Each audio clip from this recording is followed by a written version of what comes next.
Assalamualaikum warahmatullahi wabarakatuh. Perkenalkan, kami mahasiswi Sastra Indonesia Angkatan 2022 Universitas 11 Maret. Pada video kali ini, kami mengangkat tema keselarasan tradisi unggah-ungguh dalam budaya Jawa dengan ajaran Islam untuk berakhlak mulia bagi setiap muslim. Video ini kami susun guna memenuhi tugas ujian akhir semester 2 mata kuliah Pendidikan Agama Islam dengan dosen pengampu Prof. Ista Dianta. Oke, sebelum kita mulai ke pembahasan, sebagai pemantik, coba deh teman-teman beri tanggapan terhadap kedua gambar ini. Dan untuk kedua gambar ini juga, bagaimana tanggapan teman-teman?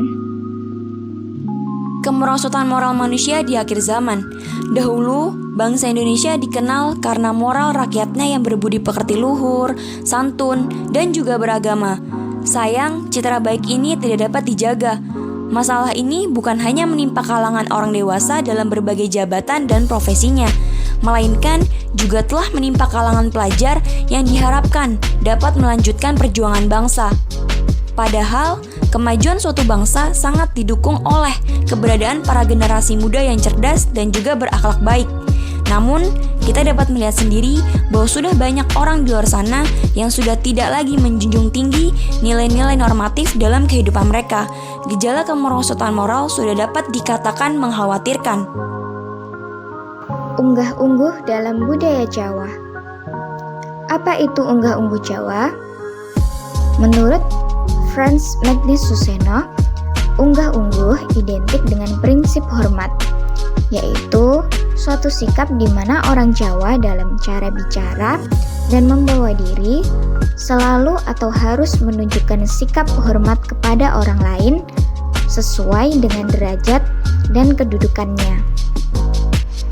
Clifford Church dalam bukunya yang berjudul Abangan Santri dan Priyayi, istilah unggah-ungguh disebut juga dengan adab asor, yaitu suatu sikap merendahkan diri dengan sopan dan merupakan kelakuan yang benar yang harus ditunjukkan kepada setiap orang yang sederajat atau lebih tinggi.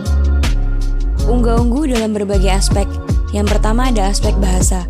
Dalam unggah-ungguh atau sopan santun berbahasa, orang Jawa memiliki tingkatan bahasa yang digunakan sesuai lingkungan dan kepada siapa orang tersebut berbicara. Dalam bahasa Jawa, ada tingkatan pokok yang menjadi landasan untuk menerapkan ketepatan pemakaian bahasa tersebut, seperti bahasa Jawa Ngoko, Madya, dan Krama. Selanjutnya ada aspek pergaulan. Selain kemampuan dalam bertutur sapa dan pemakaian bahasa yang tepat, orang Jawa juga harus bersifat hormat atau adab asor, yang berperan sangat penting dalam pergaulan masyarakat Jawa. Pola adab asor terdiri dari segala macam perbuatan seperti berkhidmat, karena orang Jawa mengartikan metafora dengan sungguh-sungguh, mengasosiasikan ketinggian dengan kedudukan yang tinggi. Bagaimana unggah-ungguh Jawa dalam aspek bahasa? Unggah-ungguh bahasa Jawa memiliki dua tingkatan.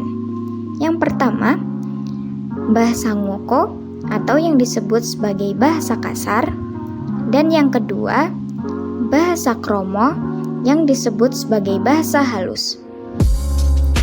Bahasa Ngoko dan bahasa Kromo masih memiliki tingkatan lagi. Ada Ngoko Lugu, Ngoko Alus, Kromo Lugu, dan Kromo Alus. Penggunaan jenis bahasa ini juga berbeda-beda loh, tergantung kepada siapa bahasa ini disampaikan dan siapa yang menyampaikan bahasa tersebut. Adanya perbedaan penggunaan bahasa dalam budaya Jawa ini mencerminkan budaya Jawa yang sangat menghargai nilai kesopanan di dalam pergaulan bahasa pada kehidupan bermasyarakat. Penggunaan bahasa Jawa dengan senantiasa memperhatikan nilai susila, kesopanan, dan tata krama dalam kehidupan sehari-hari. Ada 3 macam prinsip yang paling mendasar dalam ajaran Islam yang harus tertanam dalam setiap pribadi muslim, yaitu akidah, syariah, dan juga ihsan. Mengenai akidah mendorong manusia untuk selalu mengesahkan Allah, beribadah, dan berbuat baik. Mengenai syariah Syariah memberikan kepada kita tuntunan mengenai cara-cara beribadah dan juga bermuamalah. Dan kemudian ihsan memberikan tuntunan mengenai cara-cara berbuat baik dan menghindari perbuatan buruk terhadap Allah dan terhadap makhluknya. Persoalan akhlak harus menjadi sifat utama dalam setiap individu untuk mendorong segala macam perbuatan dan akan terganggu peradaban manusia oleh keburukan moral manusia sehingga harapan untuk mencapai kebahagiaan dalam hidupnya tidak akan tercapai. Pentingnya memiliki akhlak yang baik dalam kemudahan menuntut ilmu. Seberapa pentingnya pendidikan bagi seorang muslim? Pendidikan adalah hal yang sangat penting dalam Islam, karena pendidikan yang baik dan benar akan dapat menjadi jembatan bagi seorang muslim untuk meningkatkan derajat keimanan dan kualitas akhlaknya. Dalam hadis surat Al-Mujadalah, surat ke-58, ayat 11, Allah berfirman, "Hai orang-orang beriman, apabila dikatakan kepadamu, berlapang-lapanglah dalam majelis, maka lapangkanlah, niscaya Allah akan memberi kelapangan untukmu. Dan apabila dikatakan, berdirilah kamu, maka berdirilah, niscaya Allah akan meninggikan orang-orang yang beriman di antaramu dan orang-orang yang diberi ilmu pengetahuan beberapa derajat. Dan Allah Maha mengetahui apa yang kamu kerjakan." Maksud ayat tersebut menurut Al-Razi dalam Al-Tafsir Al-Kabir adalah Allah meninggikan derajat orang mukmin karena mengikuti perintah Rasul-Nya dan orang-orang alim yang mukmin. Sedangkan yang dimaksud tinggi derajat adalah ketinggian derajat pahala dan tingkatan ridha Allah. Ayat ini menjelaskan pada kita bahwa kesuksesan dunia dan akhirat seorang manusia hanya akan dicapai dengan dua syarat, yaitu beriman dan berilmu agama. Hal ini diperkuat dengan hadis sahih riwayat muttafaq alaih. Nabi bersabda, "Barang siapa dikehendaki baik oleh Allah, maka dia akan diberi pemahaman dalam agama." Badruddin Al-Aini dalam Umdatul Qari menjelaskan, maksud kata yufaqihu dalam hadis ini adalah mengerti ilmu syariah. Orang yang alim ilmu syariah disebut faqih. Anjuran untuk belajar ilmu agama juga terdapat dalam hadis surat At-Taubah, surat ke-9, ayat 122. Pentingnya ridho orang tua dalam menjalani kehidupan. Berbakti kepada orang tua merupakan perintah penting. Sangat sepatutnya kita berbakti kepada mereka. Melalui orang tua, Allah hadirkan kita di dunia ini. Pada mereka, kasih sayang Allah dititipkan. Tentang keutamaan berbakti kepada orang tua, dikabarkan Allah kepada Rasulullah setelah perintah keesaan kepadanya. Ridho Allah tergantung pada ridho orang tua, dan murka Allah tergantung pada murka orang tua. Hadis riwayat At-Tirmizi. Pentingnya berbuat baik kepada orang tua memiliki kedudukan yang tinggi di mata Allah Subhanahu wa Ta'ala. Bahkan ditempatkan setelah perintah kepada manusia untuk menyembah hanya kepada Allah. Karena Islam adalah agama yang menjunjung tinggi penghormatan dan pemuliaan terhadap orang tua. Bahkan durhaka kepada orang tua termasuk di antara dosa-dosa besar yang dilarang oleh agama. Contoh akhlak mulia dalam kehidupan sehari-hari. Jasa para guru begitu besar, di antaranya telah mendirikan pondok untuk tempat menuntut ilmu.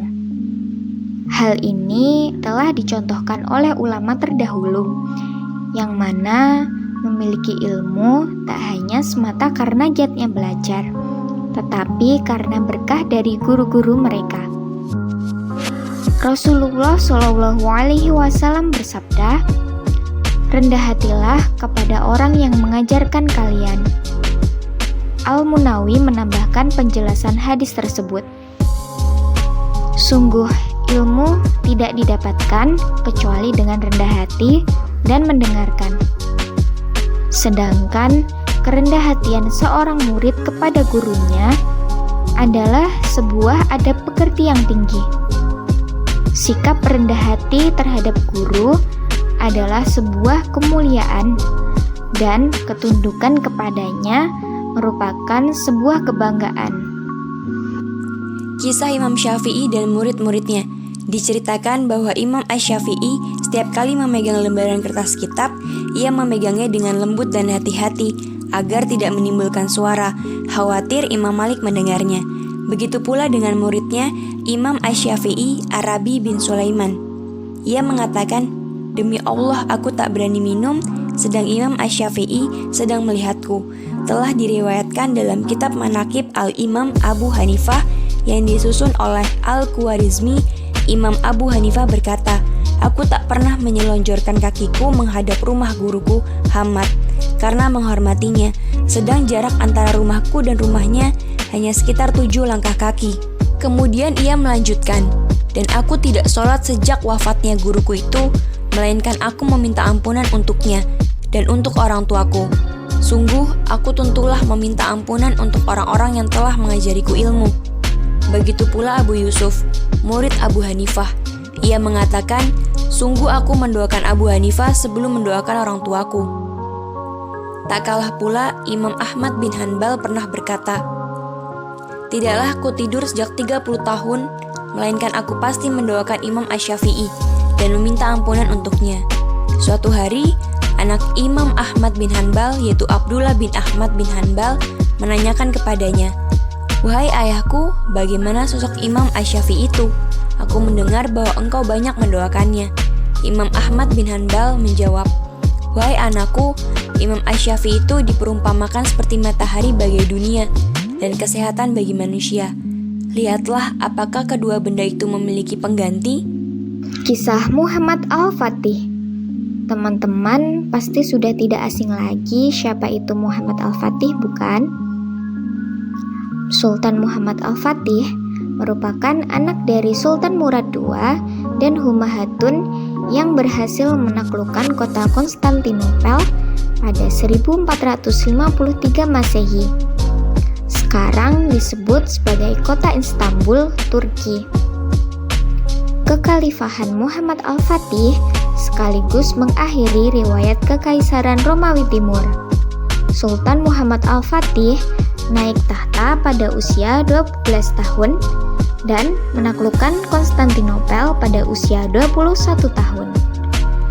Kisah penaklukan Konstantinopel oleh Sultan Muhammad Al-Fatih sangat terkenal hingga penjuru dunia.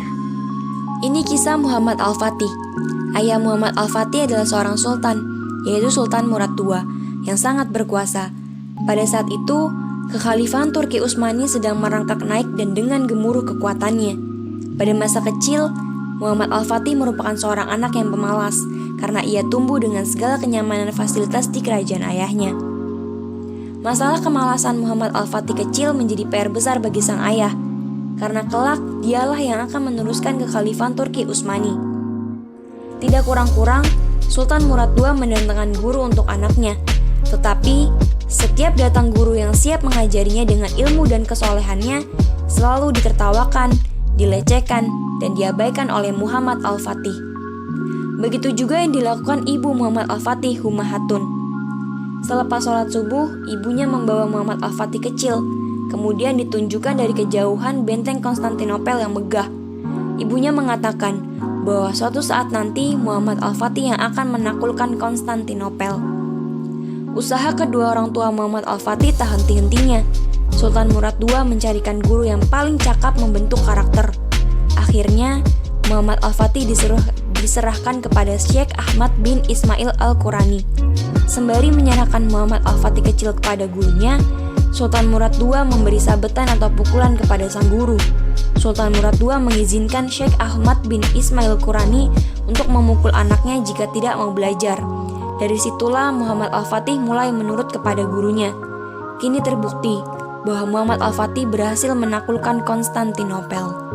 Jika Allah saja memberikan derajat tinggi kepada para orang tua, lantas mengapa kita merendahkan mereka dengan sikap dan ucapan kita?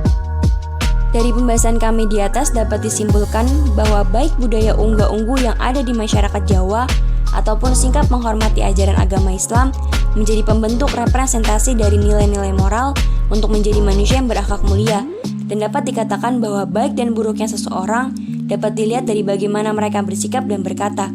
Akhlak mulia menjadi penciri kesempurnaan iman. Rasulullah SAW bersabda, mukmin yang paling sempurna imannya adalah yang paling bagus akhlaknya. Hadis riwayat Tirmizi. Sekian pembahasan dari kami. Kami mohon maaf apabila ada salah kata. Semoga video ini dapat bermanfaat untuk kalian semua. Wassalamualaikum warahmatullahi wabarakatuh.